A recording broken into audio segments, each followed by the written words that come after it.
So, good morning, you guys. We are back in the garage. By the time you guys see this video, you should already seen the last video of the vlog meet for Respect's birthday.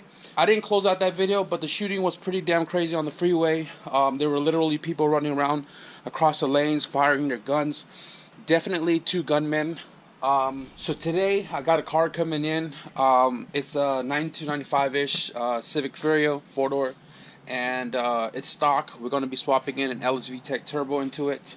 I'm not sure if I'm going to be squeezing that content into this video because he's dropping it off later tonight, and between now until later I'm going to be doing a lot more in the garage. But I think what I'm going to do today is clear out my welding area right here. So I got a care package from Hawaii. If you guys don't know who or what AugustCascade is, be sure to check out AugustCascade.com and check it out. These guys are like OG Team Rice, Endless Garage from Hawaii back in the days. And some of you guys may know them, some of you guys probably not. But they sent me a care package. This is one of many. Oh shit. Oh shit.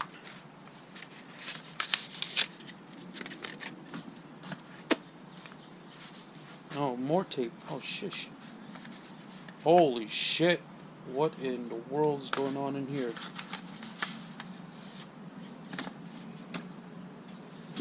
Woo! Slid off the car, dog. Oh my god, there's a lot of things going on in here. Holy shit. Alright, guys, so we got some folded white paper. This is straight Hawaiian paper. Smells like paper. Just plain. So we got some slap stickers. Well, not slap stickers. We got AugustCascade decals. Wayne and Sean run AugustCascade. Like I said, be sure to check them out. He gave me a lot more than we talked about. But I truly appreciate Sean, man. You guys are awesome, man. The love is real with you guys. I got some.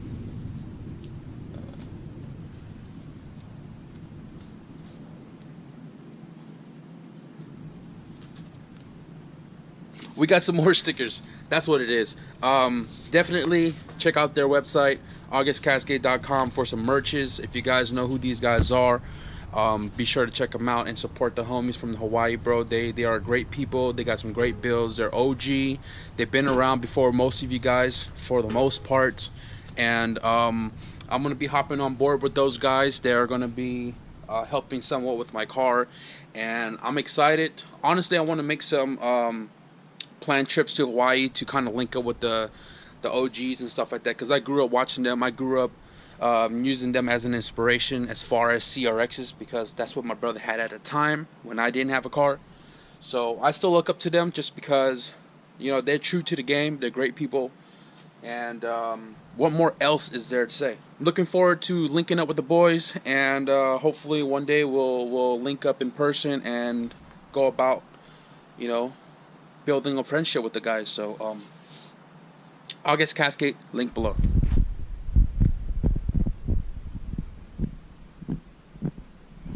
I want my stickers to all be black, but the sticker is there, but it's not there, if you guys know what I mean. I know it's super dark. So right now it's 10 o'clock, and when I was cleaning the table, I got about halfway there. A buddy decided to stop by to drop off some Dash 10 lines because he's no longer turboed, and I could use it to make some catch can, you know, lines for my CRX, because the catch can lines for the CRX are now in the wagon. So he came through. It's not often I get visitors, so we were just chopping it up, and fuck, like 6 hours later, we're here. And also, you guys notice behind me here we have a 9295 Civic Furio 4-door, and this car was supposed to come here at 12 in the morning. So like I called him at about 7 o'clock and I was like, hey, how come you haven't hit me up? How come you haven't brought the car? And his excuse was, I didn't want to bring you an incomplete motor because I was missing the half shaft. A half shaft. Like, dude, that I can do that shit when the swap is already in the car, you know? don't sweat off it, bring it by tomorrow, we'll take care of it. So when he showed up to the house, this is what I got. Heads taken apart, transmission, I already knew that, but like, I did not expect the head to be separated from the motor, and the head gasket's right there. The cylinder head's in the car. At least we now know that it has head studs, so that's good. But he lives in an apartment, 2-story, and he couldn't drag the whole engine down the stairs by himself without the help of his cousin. So he took the head apart and brought it in pieces. And I completely understand that, but I told him, I said, hey man, well at least you got to give me a head gasket because we're in time constraint. Now I got 1 day to do it instead of 1.5 days to do it, because he was supposed to bring it at 12. The motor was supposed to be out. That motor should have already been hung into this car by the time that I am recording this clip. But that's it. That's not the case, and now I'm gonna have to hustle up for tomorrow. So what's going on with this build? Like I mentioned, LSVTEC with an eBay turbo kit. If you guys look a couple videos back, I did fab up some downpipes and dump tube, which is now going to be going into this car with that swap. So I'm going to cut this into 2 segments. It's going to be assembly, and then it's going to be installation with a turbo kit. So what I'm doing right now, because it is still kind of cold, and before I close the garage, because I can't be spraying in here, I told him to get a Felpro gasket. Cheap shit. I've used it before. Copper sprayed it. This has 1 coat. I'm probably going to do until the can is empty, because it's almost empty anyways. And I'm only doing the bottom side because not necessarily you need copper spray for a horsepower of, 250 horsepower. That's all he really wants. And it's almost empty, so I'm only coating the bottom end because it's not as bad taking it off the bottom end than it is on the top head. So I'm copper spraying the bottom end and leaving the top raw. Then, like I said, once that is all sprayed up, dried up, and put into the garage without all the crazy smell of copper spray, I'm gonna close the garage and assemble that engine. Alright, so got something to eat while I had this on in the garage to kind of get it all nice and hot, because it's fairly cold. I can't feel my fingers at all, but this will do the job. If anybody's ever wondering, this propane heater is seasonal only, so they only sell it when it starts to get cold, at least for us in Cali. And I highly recommend you guys go and buy this. For those who want to do painting and such, this is nice to get the room to be nice and warm, or even outside. I'm gonna go buy another one of this real soon, so I can have 2 for painting purposes later down the road. So warm enough for me to start working. Get the tranny on so that way I can turn the motor sideways on its dolly and have more weight to hold the motor in place when I torque the cylinder head on the block. If I just do it now, then it'll be a lot harder to hold it in place. So I'm gonna start by doing the bottom end first.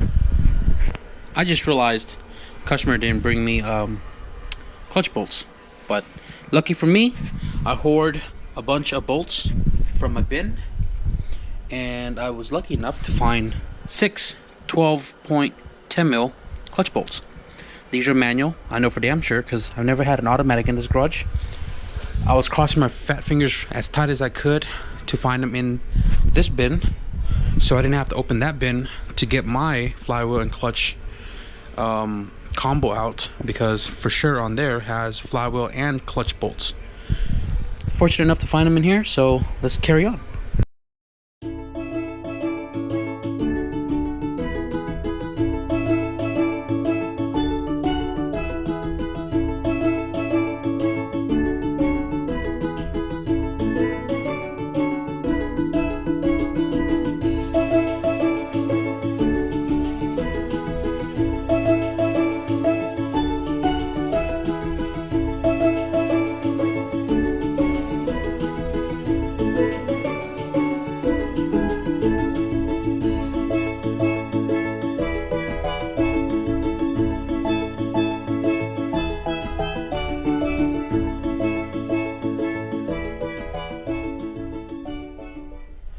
I'm hoping and praying that the GoPro captured that time lapse, because this camera has been giving me problems lately with time lapse. It shows that I'm recording and it shows that it's saving, but as soon as I upload it to the computer, none of the time lapse are there. But I pulled out the old pilot bearing from the flywheel I realized that the kit, I forgot that the kit comes with one, so quickly knocked that out, put it on, torqued it back down, clutch in place. This is a stage 2. It should do the job for 250, 270 horsepower, no problems. But not quite sure why he didn't just go 6-puck. But then again, I didn't guide him to buying this, so you know, 250 horsepower is enough for him. This clutch will do the job. Anyways, clutch is on, alignment tools in place, nice and snugged before I put the pressure plate on. Torqued all of these in torque sequence twice and double checked. So now I am going to be putting the throttle bearing on the transmission, and yeah, there's no transmission bolt either. But thank God for that box of bolt right there, and I am gonna find me some 17 mils to bolt the tranny up. He got this block for 500 bucks with the head bolts. He bought the tranny separately and everything else, and that kind of makes sense why it's cheap. So he just came by right now to drop off the T bracket right there, and I pretty much ran this by him. This is half threaded, this is not threaded, this is fully threaded. The back, the front is fully threaded, and there's still the brackets on the bottom that I can bolt the 14 mils to, or whatever size that is. And I told him, I said, look, I don't have timeshare kit. The shop can do it. It's about 30 bucks each hole, and the shop don't opens on Sunday. I told him his is not as bad because it's just one that's fully unthreaded, and he's gonna have the 2 on the bottom, the 3 on the side, the 4 on the top, the 5 in the back, and then 5.5 here.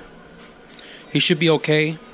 And I think he told me that he was planning on buying another block if it became an issue, but crossing my fingers that it don't. So now to clean the head and continue torquing these guys down, because you're supposed to torque these guys into the block, I think like 25 pounds or something like that. I don't remember, but I'm gonna look it up before I do. And then I'm gonna lube these with engine oil because I don't have the lubrication for this from the ARP. Haven't even threw the head on yet, but did the starter, did the alternator and the bolts that were missing, found them in the bin. I cleaned the pistons a little bit, got most of the the soot, and got most of the carbon off of the top of the piston. There's really no way for me to tell if this block is good, but it ran before, and as far as I know, it was turboed. Return line right there. Pistons is in good shape. No visible cracks on the sleeves, no scoring on the cylinder walls anywhere around. Didn't catch anything with my fingernails at all. I mean, the only way to really tell is to throw the head on and then do a compression test, which I'll do tomorrow because it'll be too noisy to try to jump the starter now. Other than that, head here is all cleaned. These are all torqued down. And now I gotta flip the head, clean that, throw the gasket on, and torque it.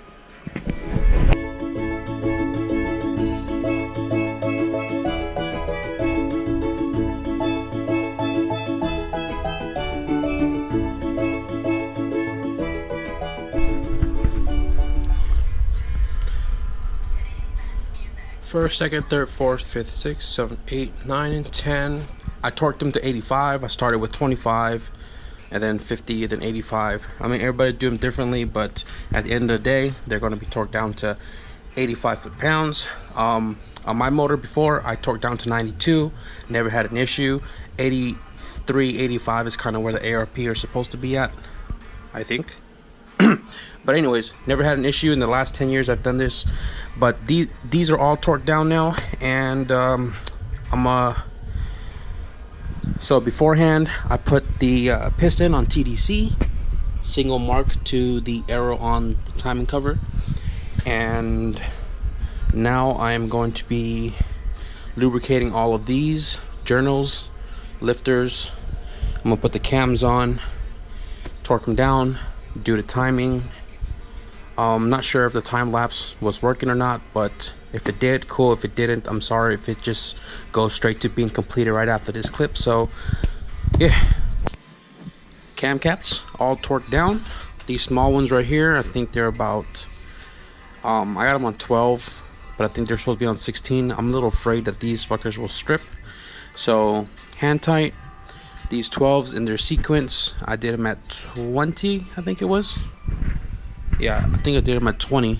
So now I'm gonna do timing, put the cam gears upward, pistons already on TDC.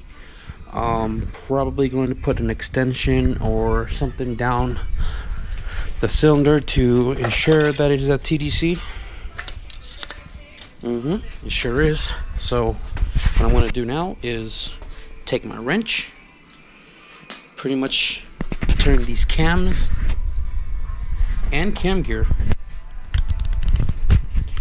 to the up position. So this one right here, the up is right there, and I'm going to turn this clockwise till the arrow points up. This one, the up is on this side, so I'm going to turn this counter to get it to point up. There we go. Now I'm going to use a credit card right here, and I'm going to align, I don't know if you can see it, this little dash on the cam gear to the cylinder head. This one has to go down a little bit. I'm sorry for the poor lighting, it's like 2 o'clock but trying my best here. I've covered this before. This one is just like a brief description of what you got to do. So right there, flat towards the flat on the cylinder head to this tooth, it's straight. That cam is pointed up. This one right here has to go clockwise.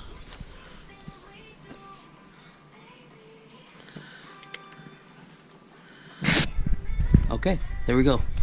The belt should slide on, tensioner should be loose. So I'm gonna put that on real quick because I don't have a tripod on me right now. Belt slid on perfectly fine. The tooth are still lined up to the cylinder head, and there's 2 ways of going about tightening up the tensioner. You can pull on the spring down there, and the spring is not there. I don't know why. I think there's a way of turning the tooth counterclockwise, turning the crank counterclockwise, like 2 tooth or something like that. I've never done it that way because I've always been confused about doing it that way. So what I'm gonna do is I'm just take a flathead, and you can't see it, but okay, so I don't know if you guys can see it, but there's this little tab right there. I don't know if this GoPro's picking it up. I'm using my phone as a flashlight, but right there, right here, that's the tab on the tensioner, right? So when I'm prying it down, you'll see this get tightened and that gets tightened. You see it moving? So pretty much just gonna pry it down. How I do it is I'm gonna pry it to where the belt stops moving, right there, and then I'm gonna tighten it. So I'm gonna do that real quick. So I tighten the tensioner down while having that pried downward. You can see it has slack, but it's not super loose. Slack, not super loose. Slack, not super loose. So this is TDC, that's TDC, arrows up, engraved mark is up. You can see right here, I'm gonna rotate it probably 1 revolution, put everything back to TDC, double check it, make sure it's golden, and then we can slap our valve cover on. So I'm rotating it. What the fuck? What the hell's that noise? You guys wouldn't believe this shit. So when I said that he took the head off and loosened up the tensioner, brought this engine to me in pieces, and then when I did the timing, I tightened up the tensioner, rotated this half a revolution, and made that noise. Guess what was making that noise? Right here. This was embedded in the timing belt. I don't know if you guys can see that. See that? That's half a timing belt ripped off, held on by maybe 2 strands. It's 2 o'clock in the morning. Ripped timing belt. But guess what? My hoarding stuff comes in handy. So this is my bin number 1. Okay, this is my for sale tote. This is my hoarding tote, which is all my stuff that I'm not going to be selling. This is my bin number 1 with random stuff that I may need. Check this out. VTEC water pump, oil pump, timing belt, and tensioner. This kit right here only has 100 miles on it. Hoarding is not a bad thing sometimes. I hoarded all those bolts. They came in handy because I was missing bolts. Ripped the timing belt, and now I have a spare timing belt. Shit went south, and now we're going back north. Stupid. Alright. Well, new timing belt is on. Here is the old one, all torn up. And it was kind of hard to do. It was kind of hard to break the crank pulley loose with the transmission still attached. And I don't have the crank pulley tool, especially at this time of night. But got it off. Timing belt's on. Had the timing cover on. I put the crank pulley back on without the bolt. Put it on TDC. Verified. These are on TDC. And it's nice and tensioned. So I'm going to put the covers back on. Put the crank pulley back on. Then I'm going to rotate it again where we left off to see if we are good on the timing. Single white mark on the arrow. This is lined up with the cylinder head. Same thing with this side right here. And I'm going to rotate it. Okay. 180. So here the up is going up. The up is going into the up position, and you can see the screwdriver going up right there. So I'm not even going to look at this. I'm going to look at the white mark on the crank, and I'm going to line that up right there. Now I'm looking at this. We are still lined up with the head. Same goes for this side. That's on TDC because that's not moving anymore. So if I rotate it, it's going to go down. See that? That's how I do timing. May seem complicated to some, but this has worked out for me since the day I started building engines. So timing is good. Now we can close this son of a bitch.